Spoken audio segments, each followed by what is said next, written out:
Então, primeiramente, boa tarde a todos.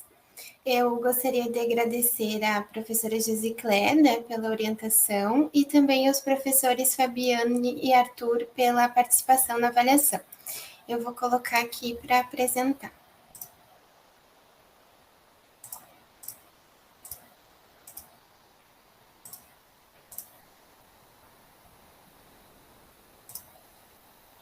Tudo certo com a tela? Vocês Tudo estão... certo, Briane. Tudo. E daí tu pode deixar que eu controlo o tempo para ti, tá? Certo, então. Inicio, então, a apresentação do trabalho intitulado O Briefing e suas relações no processo de projeto de arquitetura. O trabalho está dividido, então, em 5 capítulos. O primeiro é a introdução, o segundo é o briefing na arquitetura, o terceiro é legislações e o cotidiano nos escritórios, o quarto, perspectivas e direcionamentos, e o quinto, as considerações finais. O capítulo 1, então, que é a introdução, ele é composto de 1.1, contexto e caracterizações, 1.2, objetivos, 1.3, justificativa, 1.4, delimitação, 1.5, delineamento metodológico e 1.6, a estrutura da pesquisa. Então, o que é briefing? Segundo o Dicionário da Língua Portuguesa, o Aurélio, briefing é o resumo das instruções passadas aos executantes de um trabalho publicitário, jornalístico ou missão militar. O que é o briefing na arquitetura? Então, na arquitetura é uma etapa do processo de projeto, pode ser uma entrevista ou uma conversa, que no final gera um documento. Qual a origem do termo? Então, briefing tem a origem do latim brevis, que significa resumo curto, pequeno. Outras definições. Então, segundo o autor Strunk, o briefing é um encaminhamento preciso para a realização de um trabalho, onde nele devem ser listados os dados essenciais para a execução do projeto, e os resultados desse projeto variam conforme a qualidade dessas informações adquiridas. Os autores Solis e Herrera classificaram o usuário como um elemento ativo do seu contexto, sendo extremamente importante o desenvolvimento de um planejamento projetual consciente e em conjunto com o mesmo. Então, os objetivos dessa pesquisa são 4. O primeiro é compreender o que as legislações nacionais e internacionais discorrem sobre o briefing ou etapas preliminares do processo de projeto de arquitetura, identificando as atividades e as ações envolvidas. O segundo objetivo, discutir as particularidades da utilização das imagens e seus aspectos potenciais sob o viés do universo imagético. Terceiro objetivo, identificar conteúdos importantes que podem auxiliar os profissionais a desenvolverem seus instrumentos. E o quarto, propor diretrizes e inseri-las em um plano de ação para aplicação segura do briefing. Então, a justificativa. Os pontos de diferenciação desse trabalho são atualizações e reflexões sobre o tema dentro da arquitetura e direcionamentos didáticos sobre briefing de projetos de arquitetura para auxiliar os profissionais a desenvolverem e aplicarem o mesmo. Então, ainda dentro da justificativa, foi feito uma breve análise de 3 normativas visando adquirir informações sobre o processo de projeto delas, mas com foco nessas etapas iniciais. A primeira normativa foi a NBR 166/36, de 2017, sobre a elaboração e desenvolvimento de serviços técnicos especializados de projetos arquitetônicos e urbanísticos. A segunda foi o Manual de Escopo para a Contratação de Projetos e Serviços da Associação Brasileira dos Escritórios de Arquitetura. E o terceiro analisado foi o Plano de Trabalho do Instituto Britânico de Arquitetos, o RIBA. Então, o processo de projeto desses 3 regulamentos consiste em 13 etapas da NBR 166/36, a ASBEA 6 etapas e o RIBA em 5 etapas. Então, um projeto de arquitetura, ele precisa ser desenvolvido tendo um processo de projeto. Esse processo de projeto resulta em um produto final, que são desenhos técnicos e imagens. Então, sobre esses regulamentos. A NBR 166/36 descreve essa etapa inicial como fase 1, e nessa fase 1, o que está inserido é o levantamento de informações preliminares, o Programa Geral de Necessidades, o estudo de viabilidade do empreendimento e o levantamento de informações técnicas específicas. A ASBEA também descreve essa etapa inicial como fase 1, e a descrição é levantamento de dados, programa de necessidades e o estudo de viabilidade. E o RIBA, que é a legislação internacional, descreve em duas fases, a fase 0 e a 1, a fase 0 sendo a definição estratégica do projeto e a 1 de preparação e briefing. Então, foi realizada, uma revisão sistemática de literatura, contendo 3 critérios de busca. O primeiro, ter o termo briefing no título. O segundo, ter o termo tecnologia na arquitetura no título. E o terceiro, ter o termo processo de projeto no título. Nessa busca, ao total foram encontrados 43 trabalhos, mas depois também foi realizado mais uma busca complementar e mais outros 32 materiais foram encontrados. Então, ao total, 75 materiais foram analisados. Eu destaco 3 trabalhos dessa busca. O primeiro, ele tem o título A Análise do Processo de Briefing aplicado a escritórios de projetos arquitetônicos de pequeno porte. É uma publicação de 2012, uma dissertação de mestrado, e o que eu destaco nela é que o autor coloca: o processo de briefing é com frequência feito de maneira pouco padronizada e interativa, apresentando deficiências na comunicação entre os agentes envolvidos. O segundo trabalho tem como título o Projeto de Interiores Residencial com objeto de valor a partir do briefing. É uma publicação de 2020, também uma dissertação de mestrado, e o autor destaca: compreender a personalidade e o temperamento dos usuários auxilia no entendimento das dinâmicas. O terceiro trabalho que eu destaco tem como título O Briefing no Processo de Projetos nos Escritórios de Design de Interiores.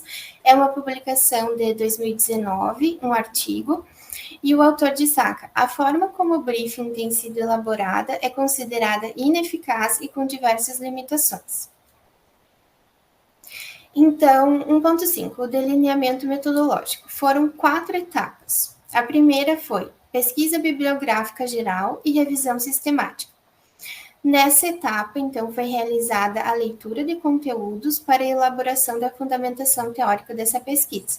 Posteriormente, foi realizada a pesquisa focal em normativas, levantando informações das etapas iniciais do processo de projeto de 5 normativas, 3 brasileiras e 2 internacionais, somados à tradução do plano de trabalho do RIBA. Terceira etapa, entrevista semi-estruturada.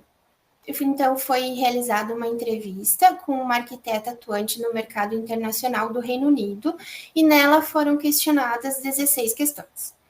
E como quarta e última etapa, foi aplicado um questionário virtual que contou com a participação voluntária de arquitetos brasileiros, com um total de 22 questões. O capítulo 4, que é o capítulo de resultados e interpretações, ele basicamente é proveniente da etapa 1 e 2. Então, sobre a entrevista. Essa entrevista, ela teve o foco adquirir informações sobre o RIBA. A entrevistada foi uma arquiteta e urbanista. Ela trabalha no Reino Unido. Ela tem mais de 20 anos de mercado. E, como eu já havia dito, foram 16 questões. As minhas percepções com essas respostas adquiridas foram que lá os profissionais conhecem e costumam aplicar o manual de trabalho do RIBA, e que dentro do contexto inserido do Reino Unido, a etapa de briefing é uma etapa padronizada. Então, esse é o modelo do questionário virtual aplicado, que foram 22 questões com alternativas e foram enviadas por link de acesso para arquitetos brasileiros que trabalham com projetos residenciais. Então, algumas problematizações que foram levantadas. O que é necessário dentro de um briefing? Como tal processo pode ser melhorado? Como a tecnologia pode ser positiva para o mesmo? Entrando no capítulo 2, que é o capítulo O Briefing na Arquitetura, ele é constituído por 2.1, definições, 2.2, processo de qualidade de projeto, 2.3, contribuições do design, 2.4, teorias dos imaginários e 2.5, dimensão estética e experiência. Então, sobre as definições, caracterizações e tipos. Foi definido que o briefing ele pode ser constituído de dois modos, o pré-briefing e o briefing complementar. O pré-briefing seria aquele aplicado antes do orçamento e do contrato. Ele seria um formato básico e simples, e os objetivos seriam a filtrar clientes e entender a complexidade da demanda.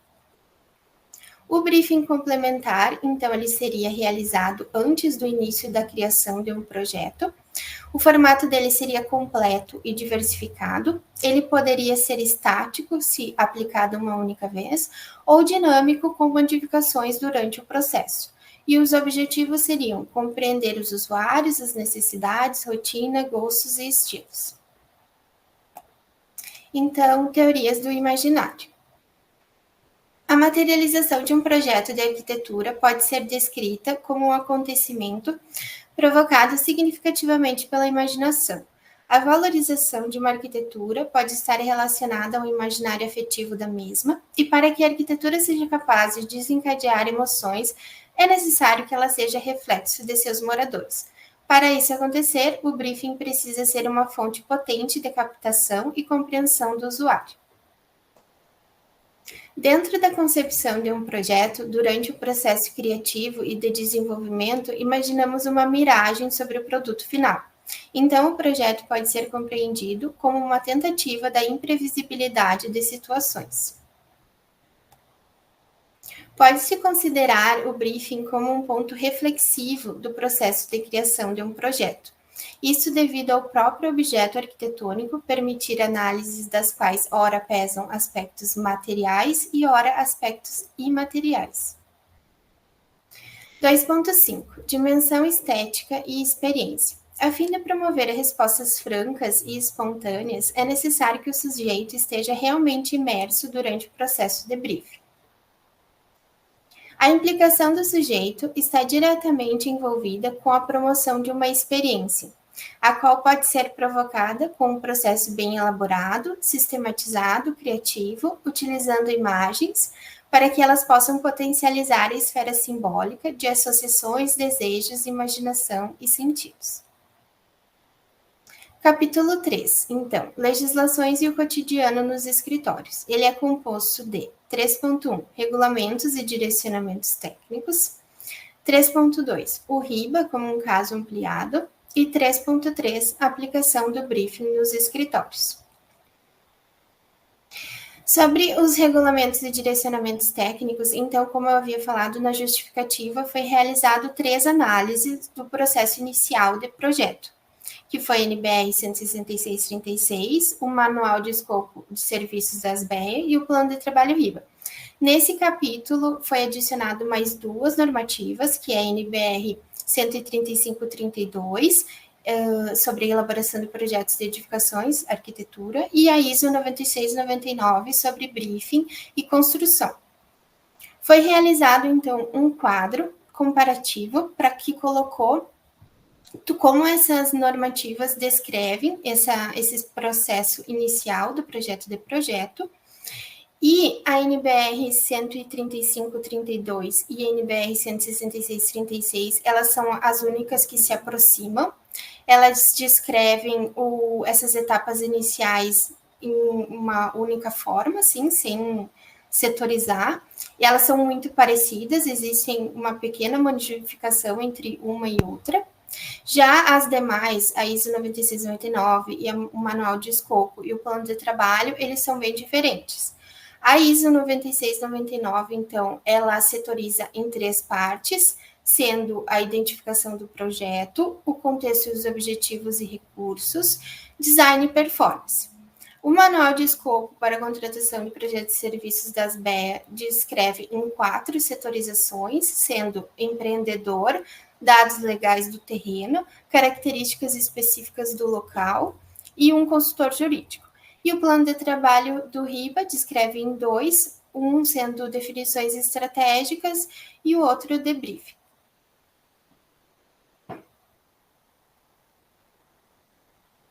O RIBA como um caso ampliado. Então, o RIBA é o Instituto Real de Arquitetos Britânicos. É um órgão global que visa impulsionar a excelência da arquitetura. O seu plano de trabalho consiste em um modelo completo para o processo de projeto de edifícios, e o documento é revisado e atualizado ao longo do tempo, sendo a última versão publicada em 2020.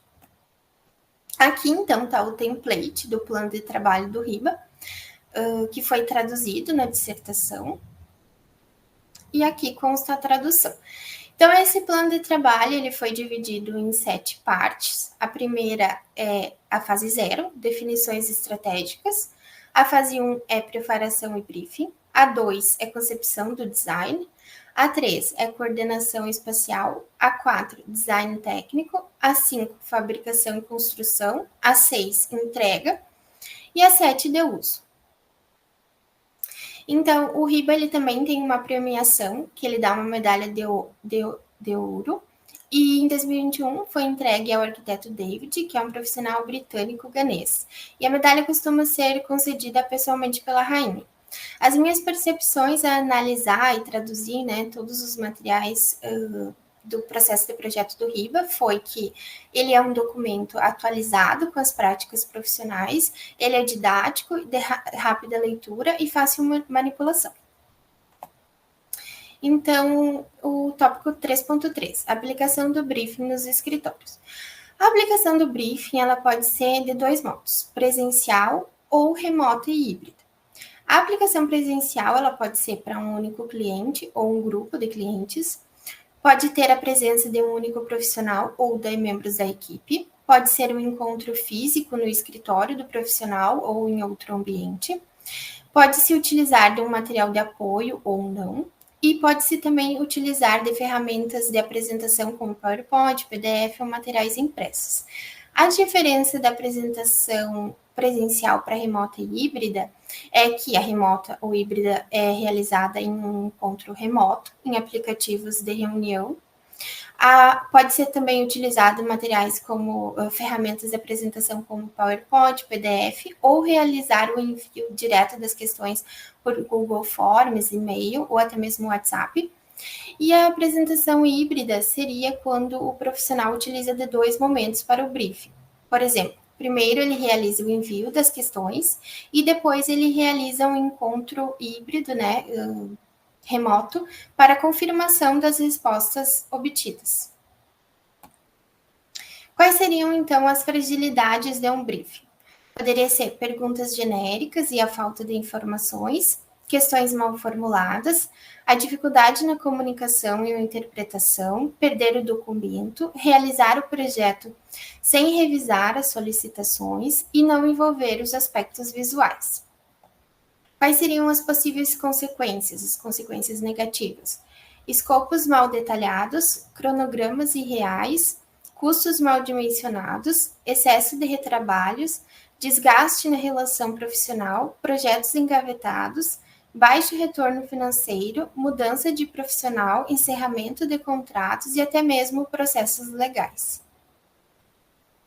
Então, o capítulo 4, perspectivas e direcionamentos, ele é composto de 4.1, a negligência histórica do briefing.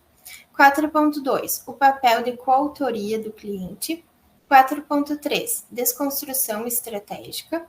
4.4, como filtrar, selecionar e analisar imagens. 4.5, conteúdos estruturais para o briefing. 4.6, passos para construir o seu modelo. Então, sobre a negligência histórica do briefing. Dentro dos materiais de arquitetura, como livros, revistas e documentos, é escasso encontrar informações a respeito do briefing de um projeto, ou até mesmo aspectos dos clientes envolvidos. As descrições textuais dos projetos costumam envolver a ficha técnica, como esse exemplo abaixo, que foi de um site retirado, muito utilizado por arquitetos, que é o ArcDaily.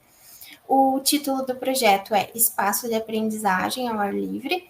E embaixo vem a ficha técnica, que contém algumas informações como os arquitetos, a área, o ano, o paisagismo, a função do edifício, mas raramente se encontra aspectos de informações sobre o briefing ou dos clientes envolvidos.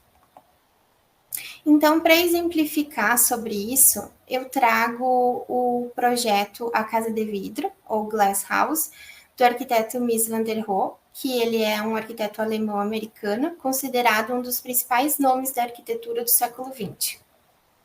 Esse arquiteto ele foi processado, né, com uma batalha judicial. Essa relação tumultuada de cliente e arquiteto virou até manchete no New York Times. O Mies van der Rohe, ele é conhecido pela frase menos é mais, e a cliente desse projeto, a Casa de Vidro, que foi a Edith, ela disse que sabemos que menos não é mais, é simplesmente menos. Então, a partir desse comentário da cliente, a gente percebe que alguns aspectos dentro desse projeto muito famoso deixaram a desejar e talvez alguns deles poderiam ter sido resolvidos dentro do briefing. 4.2. O papel de coautoria do cliente. A construção de uma nova perspectiva para o briefing requer um novo papel ao cliente, o qual poderia ser definido como de coautor. Os profissionais devem cativar uma relação de parceria com seus clientes. Esclarecer ao cliente a importância do seu envolvimento é crucial. Evitar a adição de fatores surpresa ao projeto também pode ser válido. Assim, o arquiteto pode desenvolver criativamente o que já foi discutido e validado. 4.3. Desconstrução estratégica. Visando a satisfação dos clientes, já que é comum acontecerem novas solicitações ou troca durante o processo, pode ser relevante oferecer um segundo momento de revisão ou adaptação do briefing. E isso pode ser definido como uma desconstrução estratégica do processo de projeto. A desconstrução estratégica pode ser interessante até mesmo para manter atualizada a documentação, fazendo com que o profissional não perca nenhuma informação relevante e tenha para os próximos projetos dados reais e fidedignos. 4.4. Como filtrar, selecionar e analisar imagens. Para o autor Hernandes, é preciso aprender a utilizar as imagens a fim de que possamos expressar nossas concepções do mesmo modo que utilizamos as palavras. Para isso, é necessário aumentar a nossa capacidade de examinar, elaborar, criar ou entender as narrativas visuais. Então, para filtrar, é preciso decidir sobre o que se deseja ter representado e expressado pela imagem, considerar aspectos da qualidade da imagem e colorimetria. Para selecionar, é recomendado que o profissional selecione as imagens que desencadeiam rápida e conexão direta. Para analisar as imagens, é importante compreender uma base teórica de categorização das imagens, como a da autora Rangel. Então, sobre a classificação das imagens. A autora Rangel, em conjunto de outros autores que foram listados ali do lado, ela realizou a categorização em 4 tipos de imagem. As imagens exemplo seriam aquelas que exemplificam ou comprovam acontecimentos. A imagem poética seriam as produtoras de narrativa, que vão além da escrita. A imagem convocatória seria aquela que retém o olhar e a atenção. E a imagem deslizante provocam o desprendimento do texto, instigando os novos pensamentos. Conteúdos estruturais para o briefing.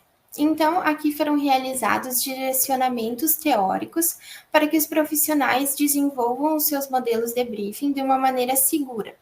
O primeiro conteúdo, então, seria o cliente. Dados pessoais, o lifestyle, hobbies, gostos e preferências. Segundo seriam experiência, sensações, sentimentos, afetos e memórias. O terceiro, imóvel, características marcantes, vínculos estéticos culturais, potencialidades e restrições. O quarto, projeto, funções a cumprir, ambientes obrigatório, necessidades envolvidas. O quinto, contexto, momento de vida, planos futuros e investimentos financeiros. E o sexto, os recursos sustentáveis, esclarecimentos e definições, planejamento estratégico e alinhamento econômico do uso futuro. 4.6, passos para construir o seu modelo. Então, anteriormente foi dado como os profissionais podem desenvolver os seus modelos, do que é necessário que contenham de informações, e aqui foi descrito como aplicar essas informações.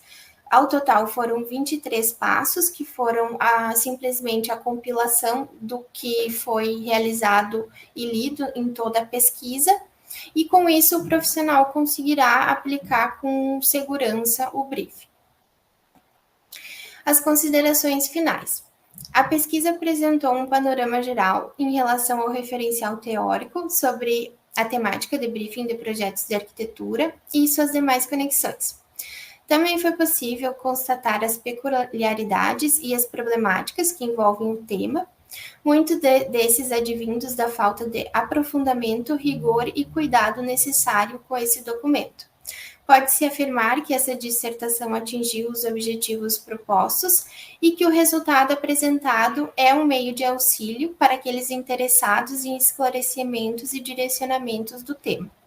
Novas pesquisas podem ser realizadas buscando compreender as diferenças entre a aplicação presencial do briefing, se existem benefícios e quais seriam os cuidados necessários para cada diferente situação. Obrigada pela atenção.